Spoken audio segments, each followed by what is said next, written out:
Varios mozos feridos en Ribeira no marco das festas da Adorna por petardos lanzados dende algún edificio da rúa Diego Delicado. A Policía Local xa investiga estes incidentes. Que tal? Moi boa noite. De seguido lles ampliamos esta información. Antes repasamos os titulares da xornada. O Pleno de Pontevedra aproba estudar a creación dunha liña de autobuses lanzadeira gratuita ao Gran Montecelo. A moción do PP contou co apoio dos populares e do PSOE. O veciño de Corrubedo, Francisco Otero, vende doar numerosa documentación histórica ao Concello de Ribeira. Os fondos xa forman parte do arquivo municipal. Éxito da 23ª edición da Festa do Viño de Meaño. A xornada de onte, a última, estivo marcada polo nomeamento das donas e cabaleiros, o pregón de Manuel Villanueva e a presenza dos mozos de Arousa. Mica Sidoní e Andrés Suárez despediron a edición deste ano do Atlantic Fest. O bo tempo foi o protagonista nesta derradeira xornada, non así o sábado, onde a chuvia tamén estivo presente. Chega Boiro unha nova edición da súa concentración moteira. Desenvolverase esta fin de semana no Parque da Cachada. Estamos nas novas do día. Comezamos.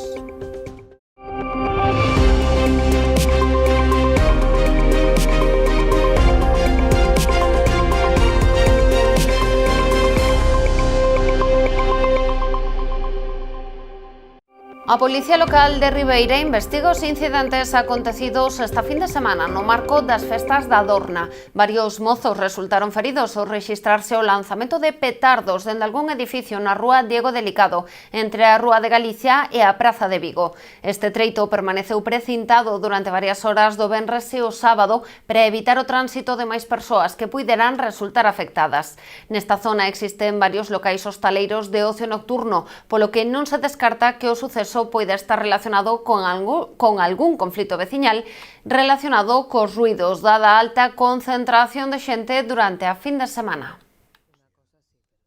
O pleno ordinario de hoxe celebrado en Pontevedra estivo marcado polo acordo entre as tres formacións políticas da corporación. BNG, PP e PSOE coincidiron a hora de sacar adiante a iniciativa dos nacionalistas para instar o Goberno do Estado a rescatar a P9, a do PP para reclamar ao Executivo local a redacción dun plan de igualdade para os traballadores do Concello ou as dúas mocións do Partido Socialista dirixidas a instar a Xunta a realizar as medicións de gas radon nos centros escolares e a traballar para que as festas de Pontevedra sexan máis inclusivas.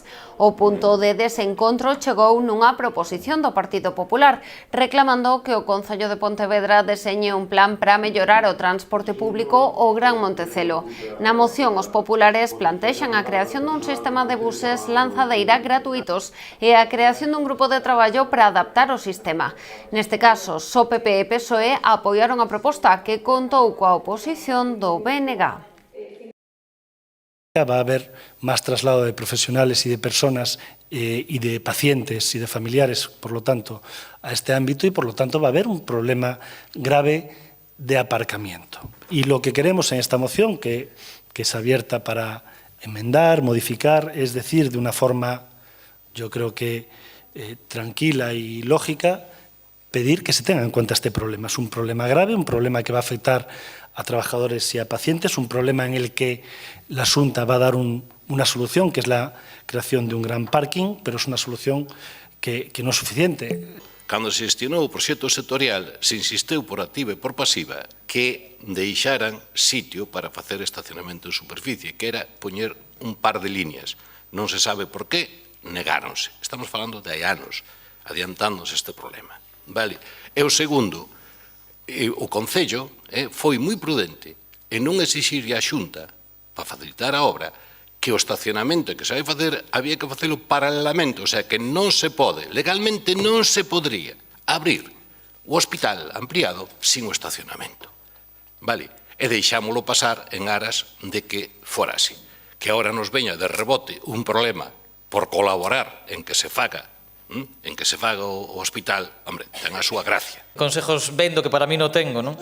Porque a verdade é que a vostedes lles entra un afán gratuito con todas aquelas administracións que non sexan as que gobernan vostedes, claro, efectivamente, que aí se paga duramente, pero no resto, se hai que pedirlle a gratuidade absoluta da P9 ao Goberno de España se lle pide, a gratuidade dos transporte público e dos autobuses ao Concello de Pontevedra se lle pide. Ahora, cando ten que ver con competencias miñas da Xunta de Galicia, o que eu podo facer ou non podo facer neste sentido, aí pagamos duramente, non? A Deputación de Pontevedra está a reparar o firme das estradas da súa titularidade, entre elas a EP 9703 Vilanova-Ponte Arnelas. Hoxe supervisaron os traballos sobre o terreo o deputado de Acción Comunitaria, Javier Tourís, e os alcaldes de Vilanova e Ribadumia, Gonzalo Durán e David Castro. Trátase dunhas obras de asfaltado e mantemento deste treito de vía provincial que foi habilitada mentres estaba a arranxar a nova ponte de Santa Marta. O obxectivo é tamén reparar a ponte antiga que une os concellos de Vilanova e Ribadumia.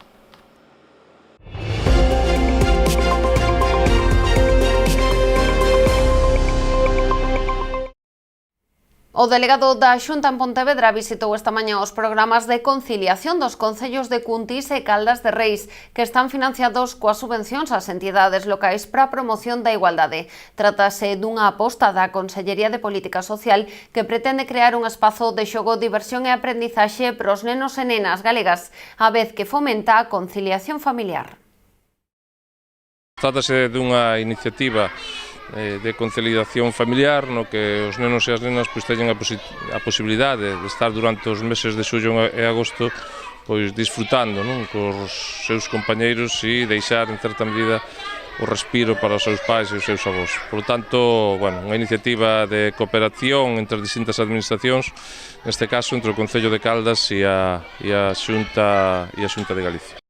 Neste sentido, a Consellería inviste preto de 1,2 millóns de euros nos programas de conciliación da provincia, dos cales máis de 275.000 corresponden aos concellos da comarca de Caldas. Entre os municipios beneficiados por estas axudas atópanse ademais de Cuntis e Caldas de Reis, Pontecesures e Valga. En total son 25 os concellos da provincia de Pontevedra que se benefician destas axudas e que dan servizo a milleiros de familias.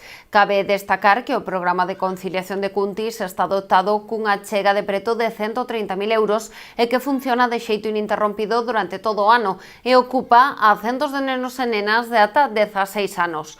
Pola súa banda, o programa do Concello de Caldas, que conta cunha chega de 30.500 euros, está en funcionamento durante os meses de verán para facilitar a organización doméstica durante as vacacións escolares.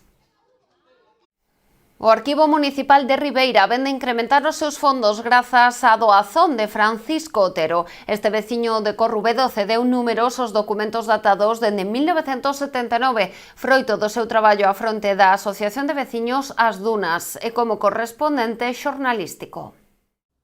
Recuperar a historia de Corrubedo a través da súa documentación. Este é o obxectivo da doazón que vende realizar Francisco Otero, un veciño da parroquia, que custodiaba 20 arquivadores de documentos de gran relevancia. 20 archivadores de documentos, donde aparecen desde documentos de todas as institucións e organismos, desde Presidencia de Goberno, de varios presidentes, desde a Zarzuela, incluso creo que hai do propio Papa e de particulares, dos pais das nenas de Alcácer, de telegramas de pésame, de condolencia do Enrique Casas, o senador, multitud. Os documentos que datan dende 1979 consérvanse grazas á Asociación de Veciños As Dunas, que Francisco Otero presidía. Tamén hai fondos da súa colección persoal, froito do seu traballo xornalístico ao longo de máis de 4 décadas. Son uns fondos que proveñen da Asociación de Veciños As Dunas e que datan dende 1979 até o ano 2000. Ademais, Francisco Otero Lijó, este estimable veciño de Corrubedo, tamén estivo como corresponsable do xornal La Voz de Galicia e, por tanto, tamén nos fai entrega do seu arquivo de documentos xornalísticos dende o ano 1979 até o ano 2023. Dende o Concello animaron a aqueles veciños que dispoñan de documentación histórica a contactar co Arquivo Municipal para digitalizar e incorporar eses fondos, facéndoos parte da historia do municipio. O alcalde informou ademais que dende o Concello están a traballar nunha exposición fotográfica de imaxes antigas almacenadas no Arquivo Municipal. Fin de semana intenso en Meaño. O Concello entregouse para celebrar a 23ª edición da súa Festa do Viño. O día grande foi o domingo, co nomeamento de damas e cabaleiros e a lectura do pregón. Este ano correu a cargo do director xeral de Contidos de Mediaset España, Manuel Villanueva. Queredes probar viños excelentes? Estades no lugar adecuado. Como sempre digo, Meaño é terra de viño, Meaño é cuna do Albariño. Este é un día especialmente emotivo para min. Este é un escaparate do noso principal sector productivo, o vitivinícola, co que directa ou indirectamente están ligadas todas as familias deste pobo. Con este formato, acolledor e familiar, estamos conseguindo un respaldo importante de público e de adegas. Sin dúbida, está sendo un éxito. Alcalde, querido Carlos, permíteme aproveitar este desafío da máis grande das folclóricas para facerche unha proposta. Creo que encaixaría moi ben. Hai que armar unha boa delegación de Meaño e proporlle á alcaldesa de Xerez un irmandamento entre os dous concellos a través do viño, municipios ideais para empadronarse se un ten sede. Este irmandamento ben o merecen os nobres viños xurdidos daquelas terras de Albariza que acadaron sona mundial con estes viños xurdidos do Gran Cru do Salnés, santificados ao pé da súa catedral, o Mosteiro da Armenteira. Durante a xornada celebrouse tamén o recibimento oficial das confrarías enogastronómicas convidadas, así como o irmandamento coa confradía do Toro de Cibourg de Francia. Entre os nomeamentos recolleron as súas capas os mozos da Arousa. Bruno Vila e Borja e Raúl Santamaría comprometeronse a ser embaixadores do viño de Meaño e a brindar con el nas súas celebracións. Ademais, a petición do propio Villanueva, participaron no pregón. Milleiros de persoas pasaron esta fin de semana por Noia para mergullarse no seu pasado medieval. O 25 aniversario da feira bateu récord de participación e consolidou esta cita festiva como un referente en toda Galicia. Veciños e visitantes encheron esta fin de semana as rúas de Noia para vivir unha das festas máis enlleiras da localidade. A feira medieval congregou numeroso público atraído polas actividades programadas dende o pasado xoves. O mercado medieval, con máis dun 100 de postos, ofrecía todo tipo de produtos artesáns, gastronómicos, así como obradoiros e mostra de oficios tradicionais. A cada paso, os visitantes puideron gozar tamén de diversos números de animación de rúa, sumados aos espectáculos de gran formato. Unha vez máis, os torneos de cabaleiros desenvolvidos no paseo marítimo engaiolaron a nenos e maiores, que tiveron tamén ocasión de gozar da música con concertos como o que ofreceu o grupo Escaldir o sábado pola noite na Praza do Tapal. Serviu como aperitivo unha das actividades máis fermosas da feira, o desfile de fachos que percorreu as principais rúas da vila, acompañado dos xograres de Noega, en conmemoración de Portus Apostoli. Tempo para publicidade, voltamos de seguido.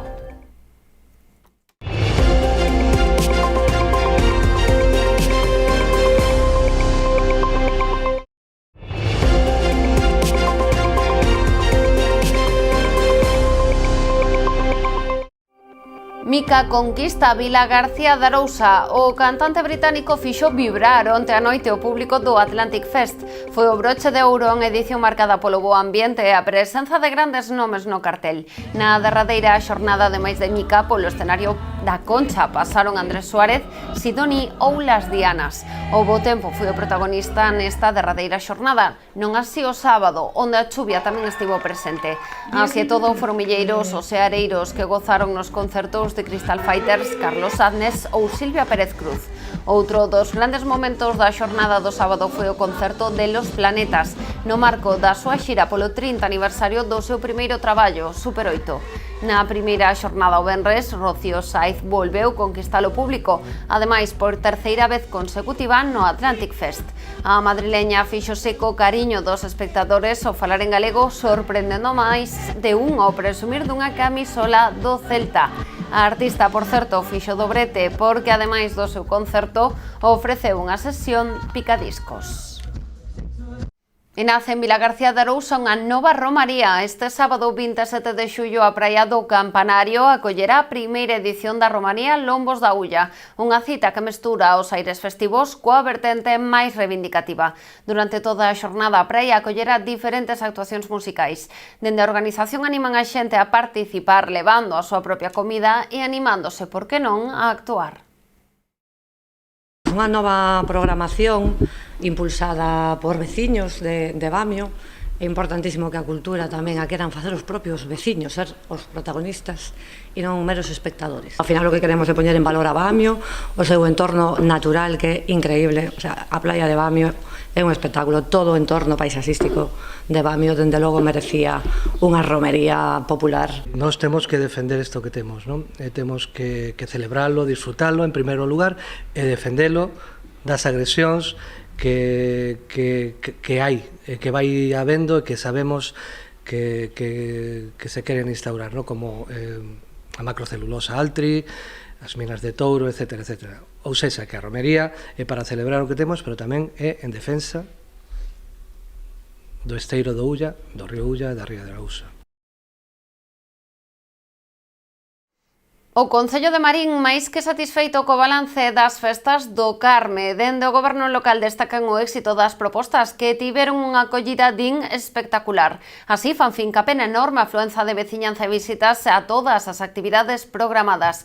Explican que o obxectivo era chegar a todas as persoas de diferentes idades, apostando por orquestras, concertos, pasarrúas, actividades ou DJs. Tamén cabe destacar a terceira feira dos viños da Ixepe Ribeiras do Morrazo.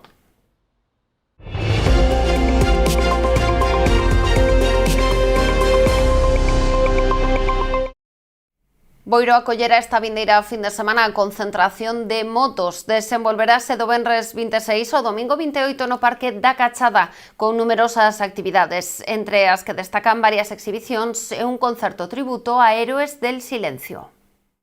Os afeccionados ao mundo das dúas rodas terán unha cita esta vindeira fin de semana en Boiro cunha nova edición de Boiro Motos, unha das concentracións moteiras máis importantes das que se celebran en toda a comunidade, a que todos os anos se achegan milleiros de moteiros procedentes de distintos puntos de todo o territorio nacional e incluso de fora. Ahora, como el tiempo que viene dan bueno, pues empezará la avalancha. Pero nosotros, nuestra edición, los inscritos siempre estamos rondando los 400 inscritos. A ver, por tema organizativo tampoco podemos aspirar a mucho más, pero claro, luego motos que nos visitan y moteros son miles. ¿Qué pasa? Que tendríamos que hacer como hacen en los grandes premios, contar desde el viernes con un contador todos los que te vienen, porque la gente viene, te toma algo, te visita, te ve alguna actividad, se vuelve a ir, y claro, durante todo el fin de semana vienen miles de personas, de todas partes de España, Portugal, Francia, ya nos llamó gente de Suiza. O programa deste ano será semellante ao de anos anteriores, incluindo actividades para todos os públicos. Destacan novamente as exhibicións de Stun, a cargo dos pilotos de 666 e Pichu, así como tamén as exposicións de motos oldies e clásicas. También vamos a tener este año el concurso de motos oldies, que las motos oldies no son más que esas motos que empezaron a despertar en los 90, cuando vino el boom, que todo el mundo quería una deportiva, y esas deportivas ahora que parecen viejas, pero están de moda. Y aparte también tenemos la exhibición de motos clásicas, que nos pone las Stun nos la pone Old School Galician y las clásicas nos las pone el Club Arousa Team. Dende o Concello destacaron a importancia desta cita, principalmente pola gran cantidade de xente que atrae ao municipio, que dinamiza o comercio e a hostelería local. É un polo de atracción non só de moteiros, sino turística. Moita xente ven a Boiro para ver as motos e, bueno, a máxima colaboración do Concello co club dende sempre.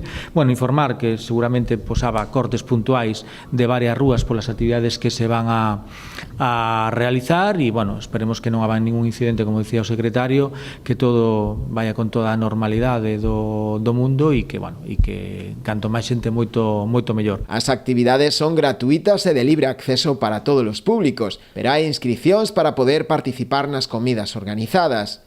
A programación máis detallada pode consultarse na propia web de Boiro Motos ou a través das súas redes sociais. Éxito de Vila García como sede do Campeonato do Mundo Júnior de Vela. Durante 5 días que remataron na fin de semana, a Vila acolleu a preto de 400 deportistas que competiron nas categorías de 49er, FX e Nacra 17. A medalla de ouro na categoría 49er masculina marchou para Malta. Non houbo sorpresas e gañaron os malteses Richard Schulzeis e Ewan Berten con 73 puntos. As italianas Sofia Giuquiglia e Giulia Schio tamén subiron ata o máis alto do podio na categoría feminina do FX. Aquí as galegas Estela Maris Enríquez e a balear Marta Cardona mantiveron a 8ª praza. Nos Nacra 17, pola súa banda, o ouro foi pros irmáns Borgis de Bélxica en sub-21, en FX pras alemás Anna Barth e Mac Kohlhoff, en 49er Simon Heindel e Konrad Jacobs. O Concello de Lousame clausurou o Verán Activo 2024 cunha gran festa para todos os participantes na piscina municipal. A rapazada disfrutou de actividades de auga, hinchables acuáticos e de terra, xogos de mesa e actividades deportivas. A xornada culminou cunha festa da escuma no campo de fútbol municipal da Silva. Máis dun cento de cativos de entre 6 e 15 anos despediron así este programa de conciliación que se desenvolveu do 8 ao 19 de xullo. O Concello de Lousame ofrece tamén outras actividades para os máis pequenos durante o período estival, como Lousame Concilia ou o programa de actividades de lecer en inglés impartido polas voluntarias europeas. A Mancomunidade Barbanza Arousa volve a apostar pola desestacionalización a través do turismo deportivo. Baixo o lema 4 carreiras e unha meta. Disputaránse nos 4 concellos do Barbanza 4 probas deportivas dende agosto ata decembro.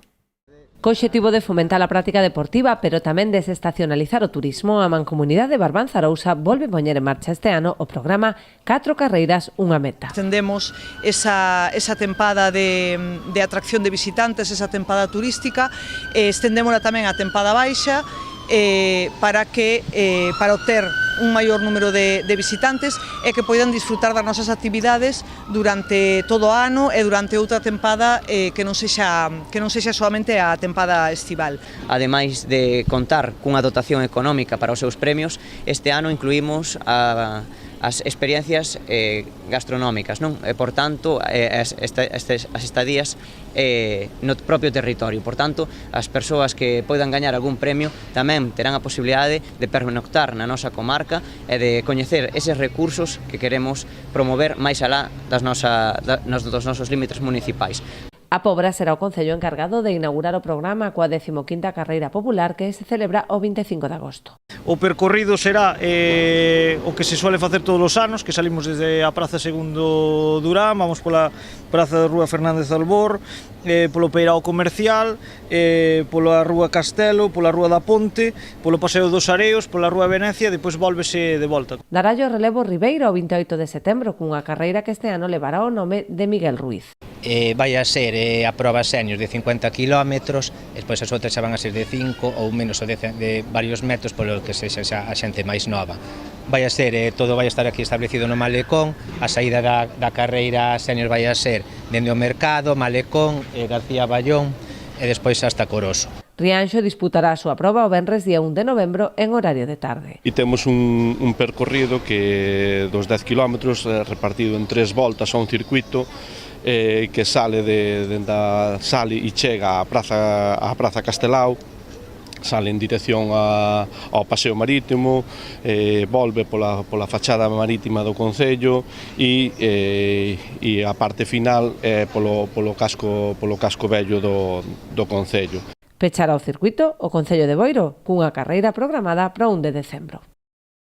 As instalacións de pádel Punto Pelota na praia de Cabío, na Pobra do Caramiñal, acolleron esta pasada fin de semana o torneo mixto de pádel La Farsa. Na competición tomaron parte unha dúcia de parellas. A vitoria caeu desta volta para a dupla formada por César Novo e Fran Upi, que vencían nunha disputada final a parella formada por Alba Cores e Guillermo Bazzi por 6-3 e 7-6. Xa se pode visitar no vestíbulo do Pazo Provincial da Deputación de Pontevedra a exposición Cines de Pontevedra Memorias dunha ilusión. A mostra busca recuperar os recordos dos vellos cinemas que se repartían pola provincia durante o século XX. Inaugurábamos unha exposición máxica. E digo porque, ademais dun xeito de entretemento, de ocio, de unha actividade que podíamos disfrutar sós, en familia, ou cos amigos, pois o cinema e as salas de cine do século pasado eran máxicas. Non hai dúbida de que, sí, as actuais son máis grandes, máis cómodas, teñen máis calidade de son e de imaxe, pero perderon ese componente místico. Que sería das nosas vidas, da nosa memoria, da oferta de ocio dos nosos pais, dos nosos avós, sen os cinemas? Aquelas salas que se construíron nos povos, nas vilas, nas nosas cidades e que tanta historia, tantas historias nos supuxeron e chegaron ata os nosos días. Esas salas de cine que tamén se reconvertían en bailes, que tiña unha grande actividade cultural nas aldeas, nos povos e que hoxe pois traemos ata aquí con esta mostra. A mostra recupera testemuños da importancia social e cultural que tiña ir ao cine dende os espazos e arquitecturas que foron acollendo o espectáculo, o conxunto de actividades, prácticas sociais e relacións artelladas nos tempos en que o cine era a principal forma de ocio e tamén a máis barata. Ademais de restos materiais das bellas salas e dos documentos de arquivo, as vivencias ao redor do espectáculo do cine subsisten na memoria e nos recordos das últimas xeracións que coñeceron aqueles tempos. Deste xeito, o proxecto complétase coas memorias e vivencias de persoas da provincia, un traballo pro que se realizaron máis de 500 enquisas. Despois do seu paso por Pontevedra, onde se poderá visitar no vestíbulo do Pazo Provincial ata o 30 de agosto, en horario de 9 da mañá a 8 da tarde, de luns a venres, a exposición percorrerá os concellos da provincia.